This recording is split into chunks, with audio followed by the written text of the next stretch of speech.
안녕하세요. 사연을 부탁해입니다. 오늘의 사연을 소개하겠습니다. 상견례를 하고 얼마 뒤 남친이 말을 꺼냈습니다. 저기, 너네 집에서 진짜로 지불해주신다는 거야? 지불해주시는 건 아니고 우리들이 모은 돈 합해도 전세 구하기 힘들 것 같으니까 우선 아빠 명의로 된 집에 들어가서 살라는 말인 거지. 그래? 그럼 집은 해결이 된 거네? 남친이 약간은 떨떠름한 표정으로 묻는 모습에 왠지 모르게 기분이 상했다고 해야 할까요? 결국 제가 미간을 찌푸리며 물었습니다. 근데 서준 씨 표정이 왜 그래? 뭔가 불만이 있는 것 같은데? 아니, 불만은 아니고 그냥 좀 눈치도 보이고 그래서 그렇지. 우리 엄마 말이 그럼 평생 처가댁 눈치 보면서 살아야 한다고 하기도 했고 말이야. 그래? 그럼 서준 씨는 다른 방법이 있는 거야? 나도 이런 말하기 좀 그렇지만 우리 둘이 모은 돈으로는 전세도 구하기 힘들걸? 제가 간신히 화를 참으며 말을 했는데요. 사실 남친이 저보다 회사를 오래 다녔음에도 불구하고 모은 돈은 저보다 훨씬 적었거든요.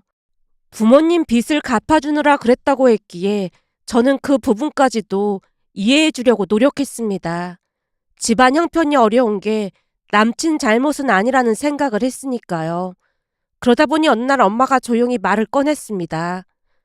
둘이 모은 돈으로는 전세 얻는 것도 힘들지 않겠어? 그래서 말인데 우선 땡땡동 아파트에서 사는 게 어떻겠어? 요즘 월세도 엄청 비싸다고 하던데 관리비에 월세 내다 보면 돈을 언제 모으겠어? 그렇잖아도 나도 걱정하던 참이야. 아니 결혼을 하자고 했으면 무슨 준비가 되어 있어야 하는데 이건 아무 준비도 안 되어 있는 거 있지. 우선 월세 들어가서 살자고 하는데 그럼 돈은 언제 모으겠어? 거기다 서준 씨 부모님 노후 준비도 전혀 안 되어 있는 것 같던데 사실 그것도 걱정이야. 결혼 준비하다가 많이 다투고 헤어진다고 하던데 나도 지금 마음이 많이 복잡해. 그럼 헤어지기라도 하겠다는 거야? 잘 모르겠어. 근데 지금 상황이 좀 그렇잖아. 그건 네가 잘 알아서 하는 게 맞겠지만 다른 것도 아니고 돈 때문에 헤어지는 건 좀 아닌 것 같다. 생각해봐라. 부모를 선택해서 태어날 수 있는 것도 아닌데 어찌 보면 서준이가 좀 안 됐잖아. 너도 알다시피 네 외가도 진짜 가난했잖니. 근데 네 할머니 할아버지 그리고 아빠가 그런 걸로 힘들게 한 적 단 한 번도 없었거든. 그러다 보니 엄마는 서준이가 좀 안 됐고 그래. 물론 헤어지고 말고는 네가 결정하는 거겠지만 우선 사람만 보고 잘 결정해. 라는 엄마 말에 더욱 마음이 복잡할 수밖에 없었습니다. 그러다 보니 남친을 만날 때마다 제가 긴 한숨을 내쉬었고 어느 날은 남친이 근심 걱정 가득한 표정으로 물었어요. 휘정아, 요즘 계속 한숨만 쉬고 무슨 걱정 있는 거야? 그냥 막상 결혼 생각을 하다 보니까 이래저래 심란해서 그래. 내가 모은 돈이 얼마 없어서 그래? 그런 것도 없잖아 있긴 해. 사실 서준 씨가 나보다 회사도 오래 다녔는데 그렇게 조금 모은 줄은 몰랐거든. 난 적어도 전세 정도는 될 줄 알았어. 근데 지금 상황에서는 전세도 들어가기 힘든 상황이잖아.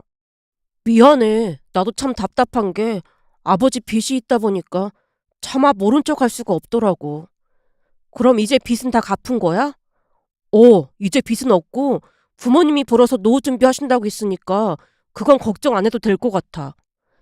남친이 긴장된 표정으로 많이 바라봤습니다. 하지만 여전히 걱정이 될 수밖에 없었기에 제가 다시 물었어요. 근데 진짜로 더 이상 빚은 없는 거지? 지금 내 심정은 우리 결혼할 때 아무것도 안 도와주셔도 상관은 없는데 결혼 후에 시댁 빚을 갚아야 한다거나 매달 생활비를 보내야 한다거나 그러면 힘들 것 같아. 그건 서준 씨가 이해해줬으면 좋겠어. 알았어. 그런 일 절대 없도록 할 테니까 걱정하지 마. 남친이 확신에 찬 목소리로 말하는 모습에 저도 조금은 안심을 했습니다.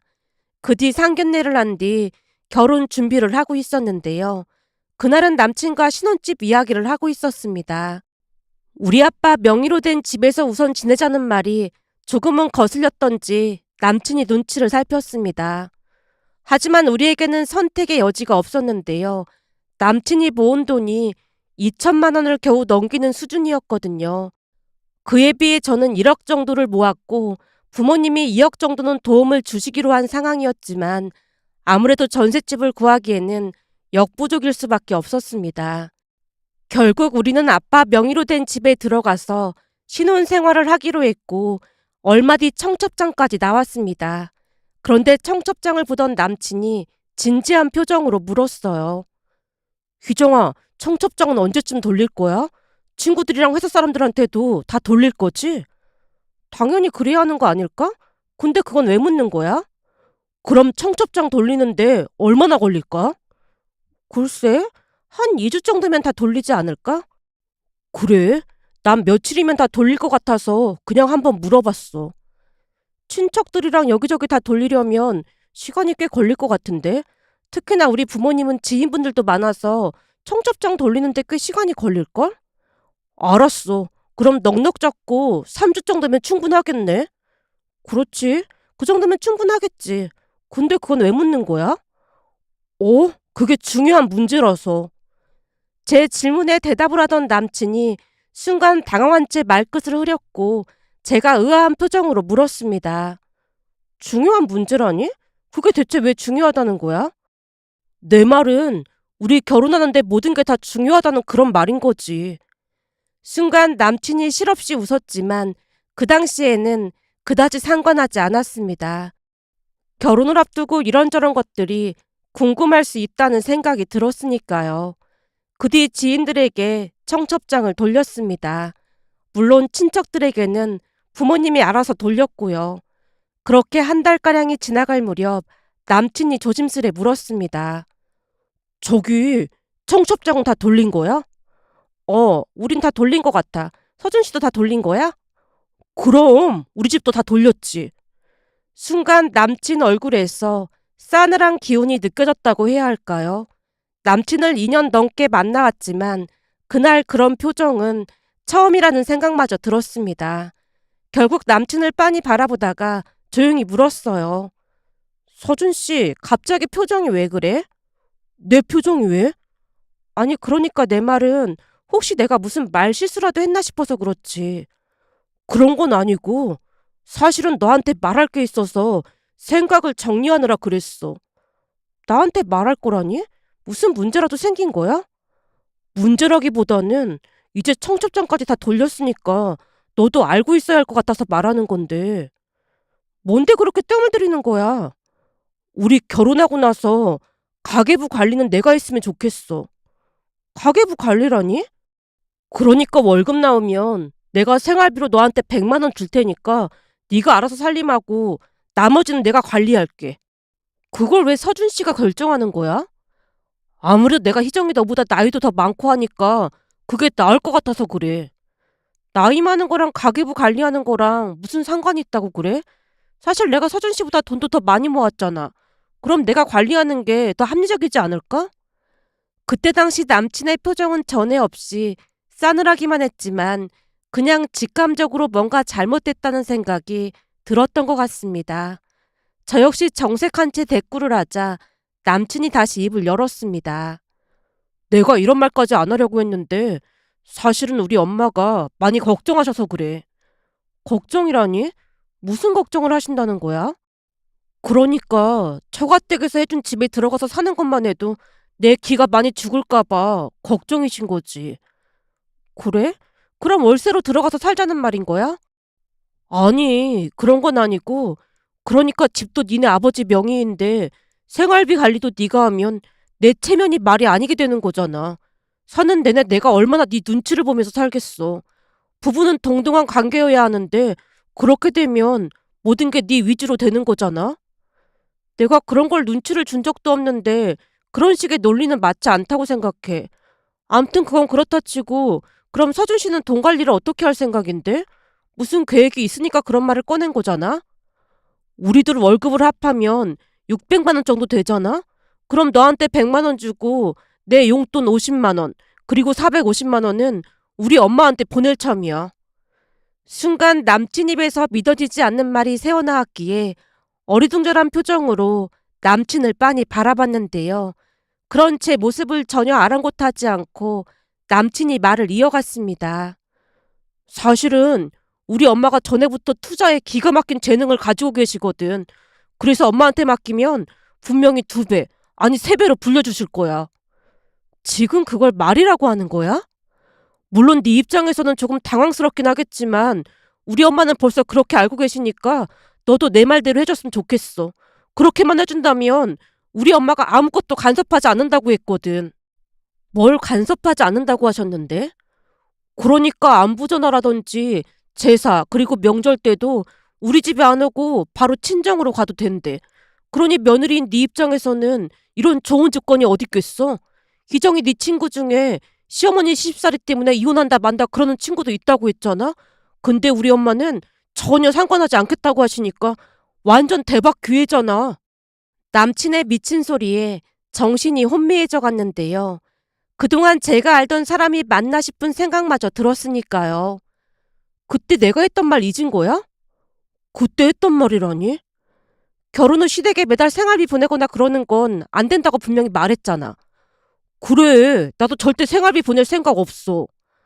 방금 전까지도 서준 씨 어머니한테 매달 450만 원씩, 그러니까 우리 월급을 거진다 보내겠다고 했잖아. 근데 대체 무슨 말을 하는 거냐고. 내가 언제 생활비를 보낸다고 했어. 너야말로 왜 이렇게 말귀를 못 알아듣는 거야? 같은 말 반복하게 하지 말고 그럼 450만 원을 보내겠다는 건 무슨 말이냐고. 그건 생활비로 보내는 게 아니라 우리 엄마한테 잠시 맡기자는 거잖아. 그럼 몇 배로 불려주신다고 하는데 그게 왜 불만이라는 거야?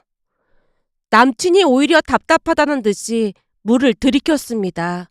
순간 제정신이 아니라는 확신이 들었기에 제가 단호하게 거절했습니다. 난 그럴 생각에 추호도 없으니까 그런 줄 알고 있어. 어머님이 우리 월급을 관리해주는 게 말이나 되는 소리야? 하물며 난 학교 다닐 때부터 가계부도 쓰고 내가 다 관리했어. 말이 되는 소리를 좀 해. 너 혹시 우리 집이 돈이 없으니까 못 믿어서 그러는 거야? 그건 또 뭔 말도 안 되는 소리야. 그러니까 집불도 없는 우리 엄마가 돈 관리를 하는 게 못 믿어오니까 그러는 거 아니냐는 거지. 네가 잘 모르나 본데 원래 우리 집 엄청 부자였어. 근데 엄마가 딱 한 번 실수해서 빚이 생긴 거고 말이야. 그런 우리 엄마한테 다시 한번 기회를 주는 것도 나쁘지 않잖아.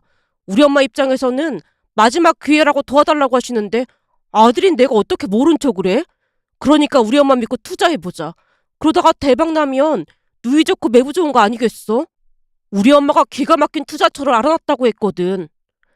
그때쯤 남친의 눈은 이미 정상이 아닌 것 같았는데요. 그러면서 남친의 말을 되새기다가 조용히 물었습니다.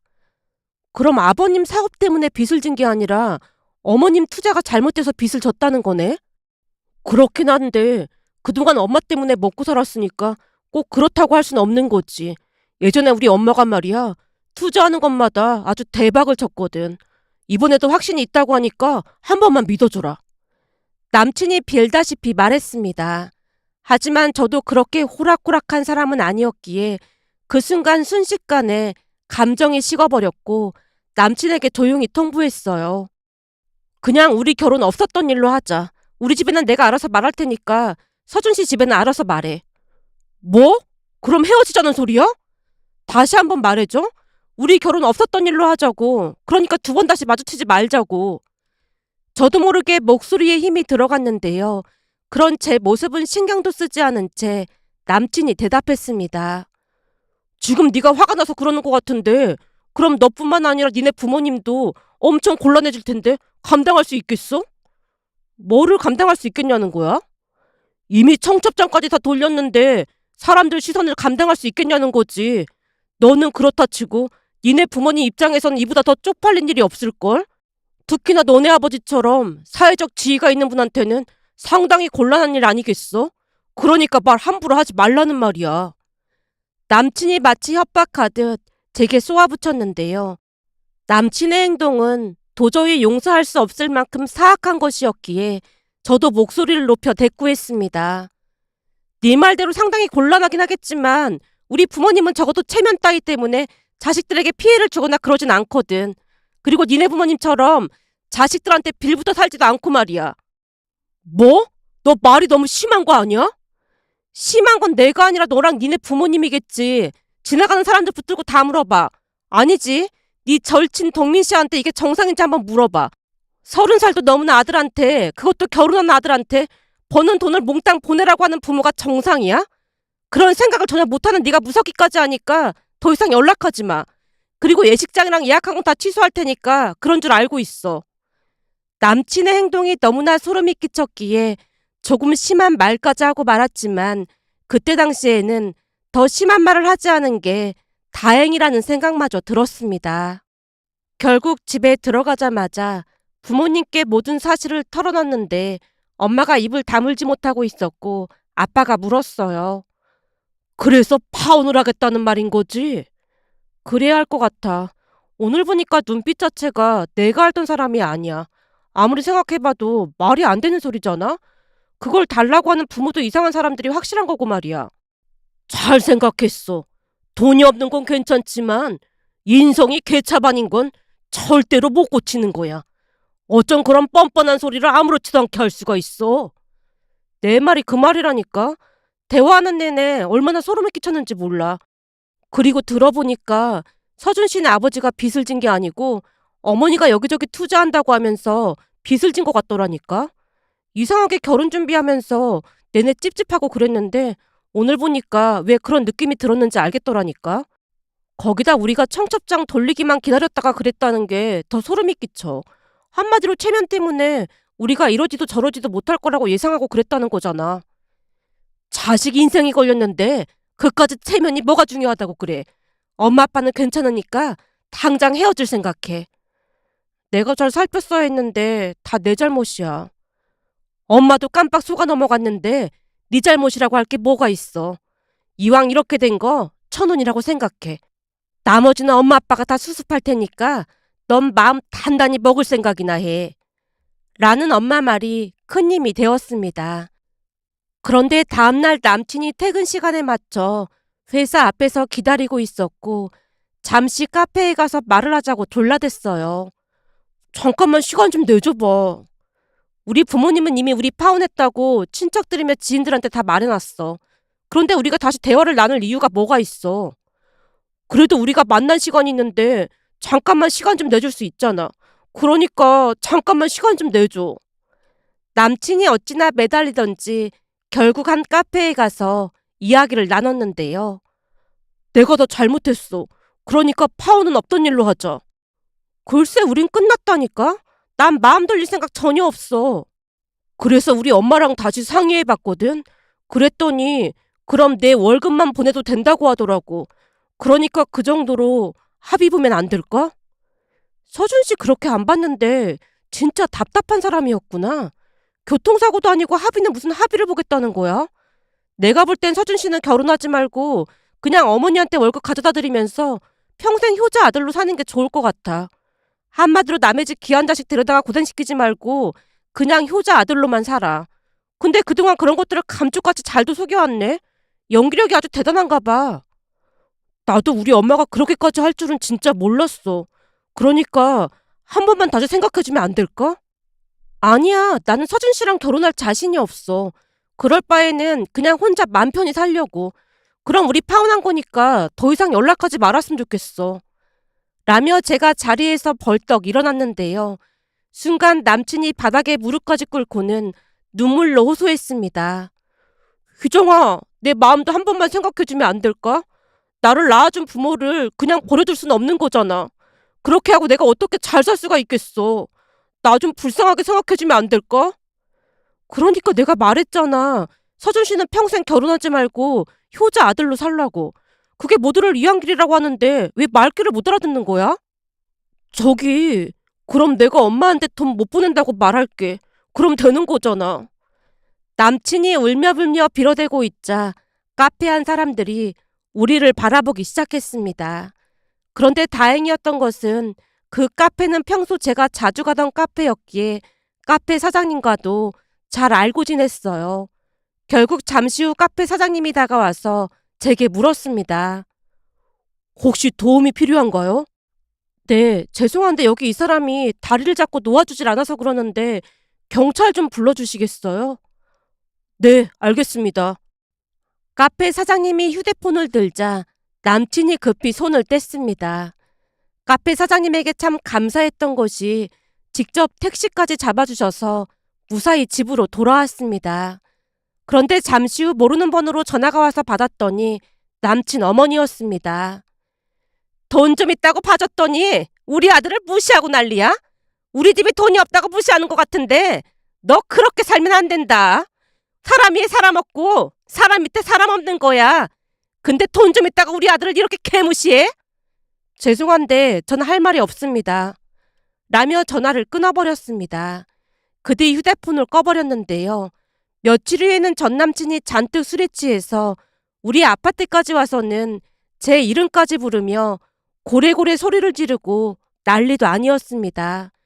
결국 참다 못한 아빠가 경찰을 불렀고 경찰이 와서 데리고 갔는데요. 그때쯤은 전 남친이 악마라는 생각마저 들면서 무섭기까지 했습니다. 다음날 전 남친 어머니에게서 다시 전화가 걸려왔는데 제가 안 받았더니 문자로 악담이란 악담은 모조리 늘어놓았어요. 결국 며칠 뒤 휴대폰 번호까지 바꿔야만 했는데요. 그나마 다행이었던 것은 경찰에 신고를 한 뒤에는 전 남친이 다시 행패를 부리거나 하진 않았습니다. 그런데 세상이 참 좁다고 했던가요. 며칠 전 가족들과 부산으로 여행을 갔다가 맛집으로 소문난 한 음식점에서 전 남친 절친인 동민 씨를 만났습니다. 순간 제가 움찔한 채 뒷걸음질을 치는 모습에 동민 씨가 멋쩍은 표정으로 입을 뗐어요. 희정 씨, 저도 서준이랑 연락 안 하고 지내니까 걱정하지 마세요. 네? 연락을 안 하고 지내다니요? 둘이 절친이잖아요. 서준이가 절친이라고 말하고 다니는 것뿐이지 사실 동창 그 이상도 그 이하도 아닌 사이입니다. 그동안에도 마마보이도 아니고 그만하라고 그렇게나 얘기했는데 결국에는 서준이네 엄마 때문에 그리 될 줄 알았습니다. 이런 말 해도 될지 모르겠지만 그때 서준이가 모아놨다던 2천만 원도 사실은 대출받을 생각이었을걸요. 서준이네 엄마가 투자한다고 월급 전부 가져가서 싹 다 말아먹었거든요. 서준이도 문제긴 한데 서준이네 부모님은 진짜 거머리라는 표현이 제일 잘 어울릴 것 같네요. 암튼 잘 헤어지셨어요. 희정 씨랑 헤어진 뒤로도 친구들한테 하도 돈을 빌리고 다녀서 다들 연락을 피하고 있어요. 아마 평생 저러고 살지 않을까 싶네요. 동민 씨가 어색한 미소를 지은 채 급히 자리를 떠났는데요. 그 모습을 보며 나아졌다고 해서 다 같은 부모가 아니라는 생각에 씁쓸한 마음을 감출 수가 없었습니다. 부모라면 적어도 자식에게 도움이 되지는 못할 망정 자식 앞길을 막지는 말아야 하지 않을까라는 생각이 들어 이렇게 글 남겨봅니다. 오늘의 사연은 여기까지였습니다. 즐겁게 보셨다면 구독, 좋아요 부탁드립니다. 고맙습니다.